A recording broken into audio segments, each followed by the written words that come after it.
집회를 하는 한 코너에 한 그 일본 청년이 그곳에서 프리허그를 한 일이 있어서 여러분께 잠깐 동영상으로 소개를 해드리도록 하겠습니다.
우리는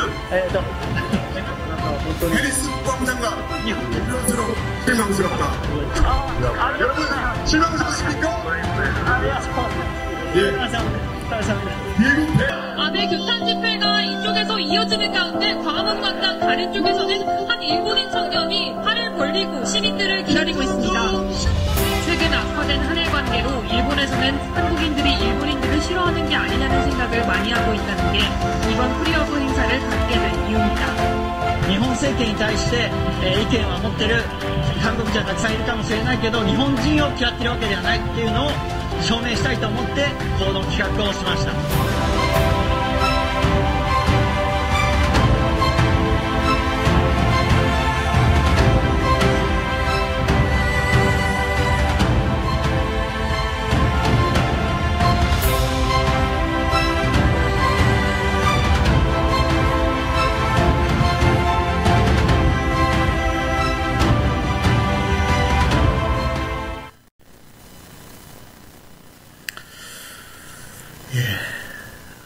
평화를 위해서 애쓰는 사람들이 많이 있습니다. 참 쉽지 않은 일이죠. 용기가 필요한 일이고 또 비난받을 수도 있고 돌이 날라올 수도 있는 그런 상황인데 용기를 내어서 행하는 이 일들 참 고마운 그런 사람들입니다. 그러나 쉽지 않죠. 평화를 위해서 애를 쓰다가 상처를 받는 그런 일들도 많이 있습니다. 우리가 기억하는 말씀 또 읽은 말씀에 평화를 찾기까지 있는 힘을 다하여라. 평화를 찾기까지 있는 힘을 다하여라. 14절 말씀에 있는 그 화평을 찾아 따를지어다.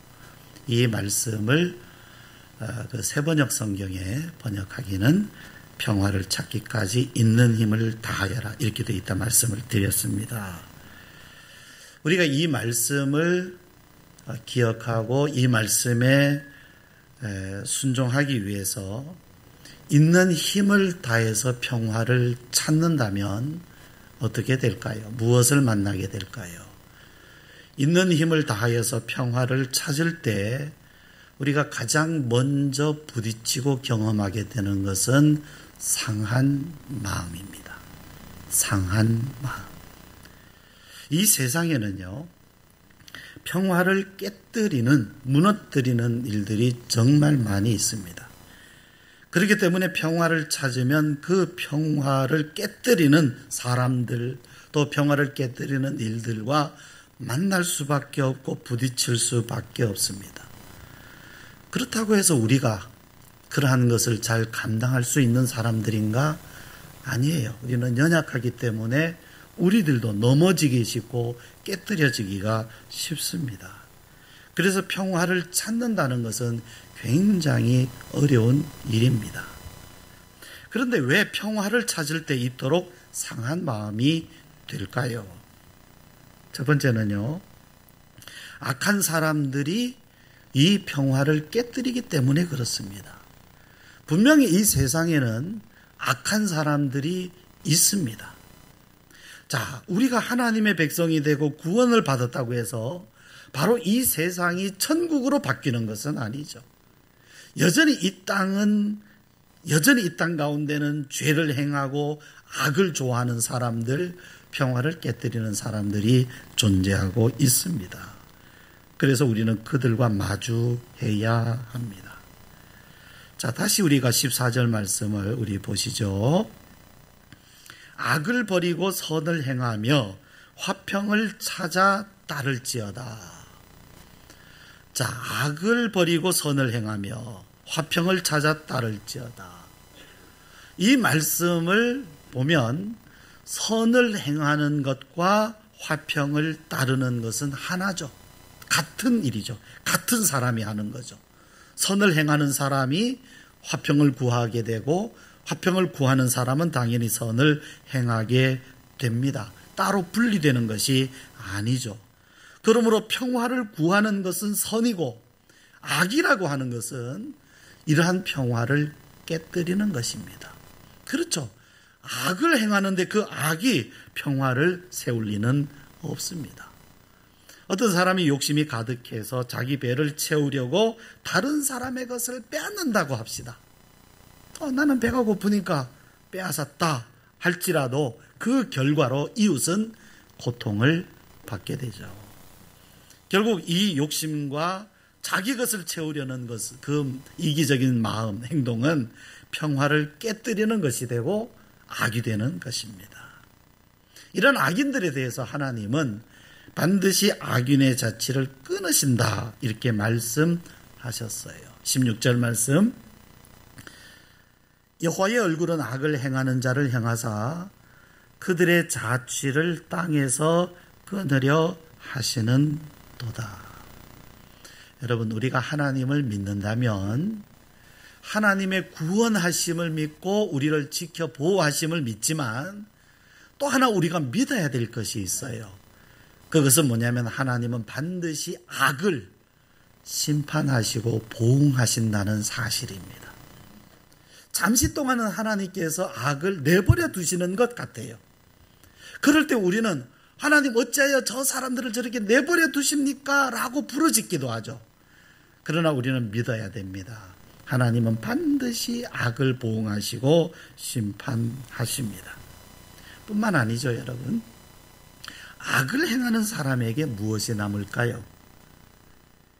자, 다른 사람을 그것을 빼앗을 때 그에게 남는 것이 무엇이겠습니까? 예를 들어서 다른 사람의 돈을 빼앗는다 그러면 뭐 돈을 가질 수 있겠죠. 뭐 다른 사람의 음식을 빼앗는다면 아마 그 먹을 것이 남을지는 모르겠습니다. 그러나 그들이 아무리 빼앗는다 해도 가질 수 없는 것이 있어요. 그것은 뭐냐면 삶의 기쁨입니다. 행복입니다. 죄의 결과는 고통입니다. 죄의 결과는 고통입니다. 뉴스를 이렇게 들여다보면 참 남들 못 가진 것을 가지고 또 남들이 성취하지 못한 것을 성취한 사람인데 의외로 남들이 하지 않는 악을 저지르는 사람들을 우리는 보게 됩니다. 뭐 도박을 한다든지 마약에 손을 댄다든지 폭력을 행한다든지. 왜 그럴까? 왜 그 사람은 자신의 가진 것, 성취한 성공으로 인해서 만족하지 못하고 저렇게 악한 일을 하게 될까라고 할 때 결국 그가 얻지 못한 것은 무엇입니까? 행복을 얻지 못한 것이죠. 사람들은요, 하나님의 심판이 나중에 있을 거다 이렇게 생각을 해요. 여러분도 그렇게 생각하십니까? 하나님의 심판은 나중에 올 거다. 지금이 아니라 나중에 온다고 생각을 하니까 지금 죄를 짓는 것에 대한 경각심이 적어요. 나중에 내가 돌이키면 되지, 회개하면 되지, 그렇게 생각하는지 모르겠어요. 또 하나님의 심판은 나중이니까 그냥 그때, 문제는 그때 가서 해결하고 지금은 내가 이 일을 하리라 하고 악을 행하는지도 모르겠습니다. 그러나 여러분, 하나님의 심판은 지금입니다. 세례 요한이 외친 그 말씀을 보면 이미 도끼가 나무 뿌리에 놓여 있다 그랬어요. 나중에 하나님께서 도끼를 들고 치시는 것이 아니라 이미 그 도끼가 나무 뿌리에 놓여서 이미 그 정죄는 시작이 되고 있다라고 성경은 말씀하고 있습니다. 그러므로 여러분, 죄를 짓는 사람에게 있어서 물론 나중에 심판이 있어요. 그것은 최후 심판이지만 이미 이 심판이 시작되고 있는 것은 이미 그에게 고통이 있다는 사실입니다. 삶의 행복이 없어요. 마음의 무거움은 더해집니다. 죄는 습관이 되죠. 그리고 그 습관은 그의 행동을 얽어맵니다. 옛날 속담에 바늘 도둑이 소 도둑 된다라는 그러한 속담은 결코 우연히 만들어진 것이 아니죠. 이 속담이라고 하는 것은 많은 그런 역사와 인생의 경험들을 통하여서 관찰되어지는 것이 만들어진 것이 바로 속담이지 않습니까? 결국에는 작은 죄를 짓는 사람은 결국에는 큰 죄를 짓게 된다라는 거죠. 이 죄라고 하는 것은 우리 사람을 종으로 삼는 데 아주 유능합니다. 그러니까 작은 죄에 타협을 하면 반드시 큰 죄도 타협하게 된다라는 사실이죠. 행동이 얽어매어지게 됩니다. 그리고 반복적이 되죠. 그의 마음속에 죄책감은 더해집니다. 행복은 사라집니다. 그의 마음에 고통이 지배합니다.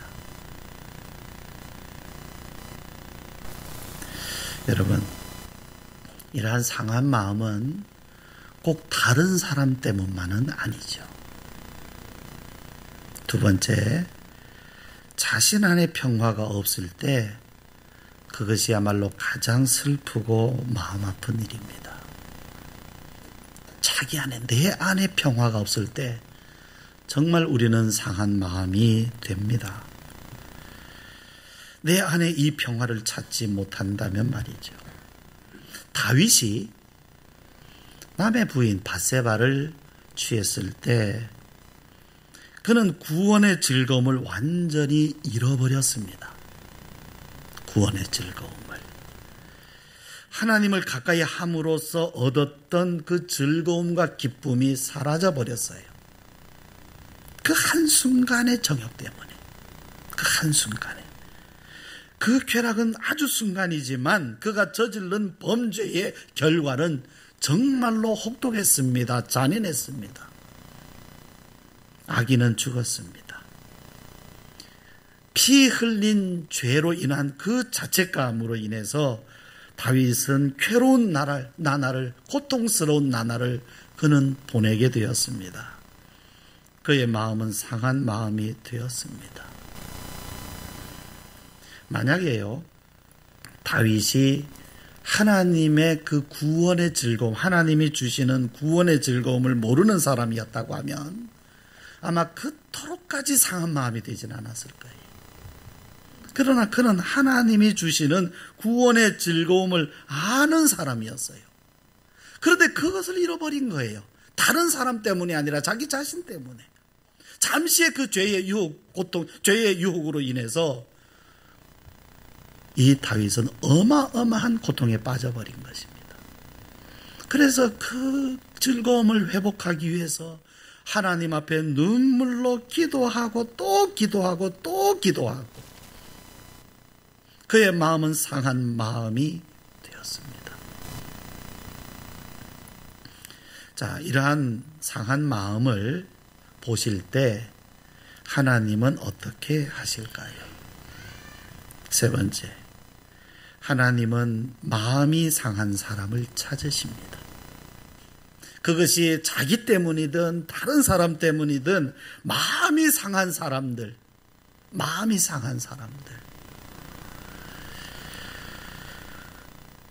예수님께서요, 예루살렘 성 가까이 오실 때에 그 성을 바라보시면서 우셨습니다. 성경에 이렇게 기록되어 있어요. 가까이 오사 성을 보시고 우시며 이르시되 너도 오늘 평화에 관한 일을 알았더라면 좋을 뻔하였거니와 지금 내 눈에 섬겨졌도다. 여러분, 우리가 이 말씀을 읽으면 마치 예수님이 이 성을 책망하시는 것처럼 들려요. 네가 이 평화를 좀 알았으면 좋았겠다 하시는 것 같아요. 그런데 성경 말씀에 예수님이 우시면서 하신 말씀이라. 예수님의 마음이 상한 마음이 되었어요. 그 성을 바라보시면서 예수님은 우셨어요. 소돔성에 살았던 롯은요, 그 성에 있는 그 성 사람들이 행하는 저지르는 불법 때문에 마음이 상했다 그랬어요. 마음이 상했다. 그냥 그러지 말았으면 좋겠다 하는 그러한 기대 정도가 아니라 그들 때문에 롯의 마음이 상했다. 에스겔서 9장의 말씀을 읽어보면 얼마 전에 우리가 큐티했던 말씀이죠. 하나님께서는 예루살렘의 죄악이 너무 가득해서 그 성의 사람들을 다 죽이려고 심판하시려고 작정을 하셨습니다. 그런데 그 성에 가증한 일로 인하여서 우는 사람들이 있었어요.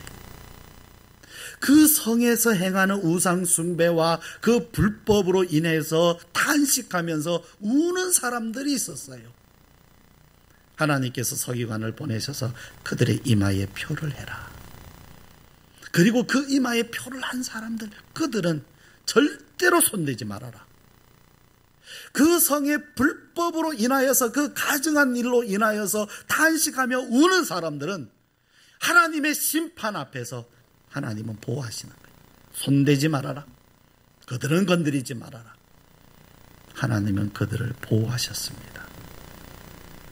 여러분, 다른 사람의 잘못, 불법, 죄 짓는 걸 보면서 비난하고 욕하고 화내는 것은요, 누구나 해요. 그거 못할 사람 아무도 없습니다. 그거 못합니까? 아이고 저놈 자식, 어이 저놈. 누구나 다른 사람의 불법하는 것 보면서 비난하고 저놈 하면서 비난하고 욕하고 손가락질하고 분노하는 건 누구나 할 줄 압니다.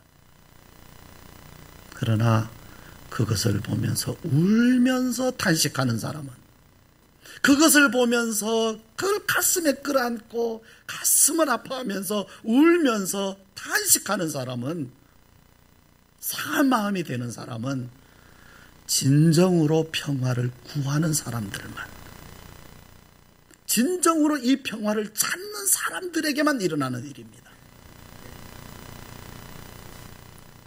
하나님은 그런 사람들을 의인이라 불러주시면서 그들의 부르짖음에 귀를 기울이십니다. 15절 말씀. 여호와의 눈은 의인을 향하시고 그의 귀는 그들의 부르짖음에 기울이시는도다. 하나님은 상한 마음을 찾으십니다. 이 땅에서 누가 의로운가, 누가 착한가, 누가 구제하는가, 물론 하나님께서 다 귀하게 여기십니다. 그러나 그런 사람들만 보시는 것이 아니라 하나님이 더 눈여겨보시면서 찾고 계시는 사람은 누구냐 하면 마음이 상한 사람이에요. 하나님, 나를 불쌍히 여겨주십시오. 나를 건져주십시오. 하나님 앞에 기도하러 성전에 나온 한 세리가 자신이 지은 죄, 자기 자신의 그런 못난 것, 자신의 연약함, 부족함, 그것을 끌어안고 감히 하늘을 쳐다보지도 못하고 가슴을 치면서 하나님, 나를 불쌍히 여겨주십시오 라고 할 때 주님은 그를 주목해 보신 거예요. 하나님은 상한 마음을 찾으십니다. 상한 마음의 사람들을 받으십니다. 18절 말씀 우리 같이 읽으실까요? 시작. 여호와는 마음이 상한 자를 가까이 하시고 충심으로 통회하는 자를 구원하시는도다. 예수님이 예루살렘을 향하여서 우실 때에 하나님의 마음은 아들 예수님의 마음과 같았습니다. 예수님이 우시는 바로 그 자리에 하나님도 같이 우시는 것입니다. 그 소돔성의 불법 때문에 롯의 마음이 상하여 있을 때에 하나님의 마음도 그 롯의 상한 마음과 같이 그 소돔성을 바라보시면서 하나님의 마음도 상하였어요. 롯의 마음과 하나님의 마음이 하나가 되었습니다. 다윗이요, 다른 사람 아닌 자기가 지은 범죄로 인하여서 마음이 상하여서 눈물로 침상을 띄울 때에 하나님은 번제보다, 많은 제사보다 다윗의 상한 마음을 받으셨어요. 하나님이 받으시는 제사는 상한 심령이라. 여러분도 이런 제사를 하나님께 드려보셨습니까? 상한 심령. 그때 다윗은 이렇게 고백했습니다. 하나님께서 구하시는 제사는 상한 심령이라. 하나님이여 상하고 통회하는 마음을 주께서 멸시하지 아니하시리로다. 예루살렘의 가정한 일 때문에 우는 사람들이 있을 때에 하나님은 그들을 아끼셨어요. 그들을 보호하셨어요. 멸망의 심판으로부터 지켜주셨습니다. 여러분, 우리가 있는 힘을 다해서 이 평화를 찾을 때에 우리의 마음이 상한 마음이 되는 것을 이상하게 여기지 마십시오. 우리의 마음이 하나님 앞에 평안을 얻기 위하여 하나님 앞에 기도할 때 우리가 우리 자신의 못나고 버져지는 죄로 인하여서 우리가 자책감을 느끼면서 우리 마음이 상한 마음이 될 때에 그것을 이상하게 여기지 마십시오. 바로 하나님은 우리의 상한 마음을 받으십니다. 우리가 이 평화를 찾을 때 가장 먼저 부딪힐 수밖에 없는 것이 바로 상한 마음입니다. 세상 때문에도 그렇고 나 자신 때문에도 그렇고 우리는 반드시 이 상한 마음을 우리는 경험할 수밖에 없습니다. 그러나 그것을 이상하게 여기지 마십시오. 이 세상도 불완전하고 나도 불완전하고 이 땅의 완전한 평화는 아마 우리 평생에 보기는 어려울 겁니다. 완전한 평화는. 그러나 하나님은 이 세상의 평화를 위하여서 하나님이 주시는 이 평화를 찾으려고 마음이 상한 자, 마음이 상한 사람들, 그들의 마음은 다 받으십니다. 이 세상에서 완전한 평화는 우리가 보지 못할지라도 그 평화를 구하는 사람들의 그 상한 심령은 하나님께서 다 기억하시고 받아주신다는 사실 여러분 잊지 마시기 바랍니다. 힘써 평화를 찾는 우리를 하나님은 만나주시고 의인의 반열에 들어가게 하시려고 오늘 우리를 인도해 가십니다. 기도드리십시다. 평화를 찾기까지 있는 힘을 다하게 하소서. 이 세상 평화 없음으로 우리 마음이 상한 마음이 될 때에 주여 우리를 긍휼히 여기시고 받아주옵소서. 우리를 통해 이 세상이 진정한 평화를 얻게 하여 주시옵소서. 우리 함께 기도하시겠습니다.